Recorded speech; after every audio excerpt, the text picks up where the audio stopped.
तो मैं गणेश आचार्य आज आपके सामने में लेक्चर नंबर 6 लेके आया इकोनॉमिक्स का। मेरा जो टॉपिक चल रहा था वो फैक्टर ऑफ प्रोडक्शन चल रहा था। इससे प्रीवियस क्लास में मैं आपको पार्ट 1 पार्ट 2 बता रखा हूँ। आज जो है पार्ट 3 कवर होगा, जहाँ पे मैं आपको कैपिटल समझा रहा था।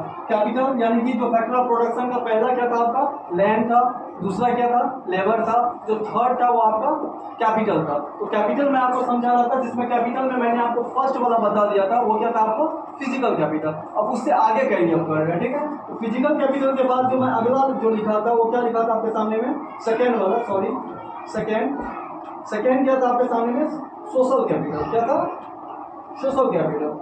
ये बहुत ज्यादा नहीं दिया जाता है। मैं आप लोगों को बता दूं कि सोशल कैपिटल की चर्चा ही नहीं की जाती है, इकोनॉमिक्स के बुक में भी कहीं चर्चा नहीं कर रही है। लेकिन ये भी अगर आप इकोनॉमिक्स टीचर है तो बच्चे को ये सब समझाना जरूरी होता है, इसलिए मैं आपको सोशल कैपिटल समझा रहा हूँ। तो आज की डेट में आप लोग सुनते होंगे कि स्वयं सहायता समूह चल रही है, महिलाएं सब चलाती है स्वयं सहायता समूह, ठीक है। जहाँ पर कई सारे महिला एक दूसरे से जुड़ के एक दूसरे से बातचीत करके पैसा वगैरह इकट्ठा करते हैं, अपना स्वयं सहायता समूह चलाते हैं, या कमेटी वगैरह कोई चला रहा है या हुंडी वगैरह खेल रहा है। ये सब किसके अंतर्गत आ जाएंगे आपके सोशल कैपिटल के अंतर्गत आ जाएंगे। किसी को कोई प्रॉब्लम, ठीक है ना।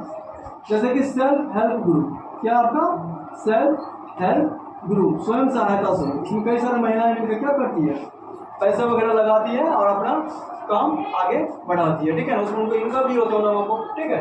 तो ये सब किसके अंतर्गत आ जाएंगे आपको सोशल कैपिटल। तो किसी को कोई परेशानी नहीं होनी चाहिए हो, ठीक है। चलिए आगे बढ़ते हैं। सोशल कैपिटल के बाद जो तीसरा मैं आपको बताया था वो क्या बताया था आपको ह्यूमन कैपिटल।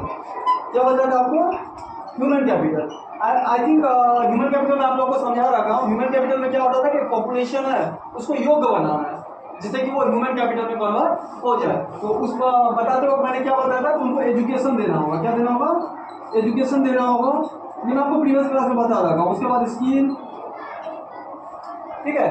उसके बाद आपको ट्रेनिंग वगैरह देनी होगी, तब जाके वो व्यक्ति जो है जो एक समय में जनसंख्या में गिनती आती थी अब वो देश के लिए काम लायक बन जाएगा, यानी कि देश के लिए जीडीपी में कुछ ना कुछ कंट्रीब्यूट करेगा। तो अब वो क्या बन जाएगा ह्यूमन कैपिटल, ठीक है। ये तीन चीज आपको बता रखा था। इससे आगे अगर हम आज पढ़ाते हैं आपको तो चौथा जो है आपका वो है आपका फाइनेंशियल कैपिटल। क्या आपका फाइनेंशियल कैपिटल। फाइनेंशियल कैपिटल क्या हो जाएगा आपको क्यों कर फाइनेंशियल कैपिटल में क्या देगा तो बैंक से आप लोन वगैरह ले दो। मान लीजिए आपके पास उतने पैसे नहीं है, तो बिजनेसमैन है कोई प्रोडक्शन वगैरह कर रहे हैं लेकिन उनके पास पर्याप्त मात्रा में पैसे नहीं है, इसके लिए वो क्या करेंगे आपको बैंक वगैरह से क्या लेंगे लोन लेंगे। तो भैया लोन लेंगे तो इंटरेस्ट देना पड़ेगा, ब्याज देना पड़ेगा, ठीक है। तो ये लोन वगैरह सब जो आ जाता है या फिर आप महिंद्रा फाइनेंस से कहीं से भी यानी कि फाइनेंस करवाए वो सब के सब किसके अंतर्गत आ जाएंगे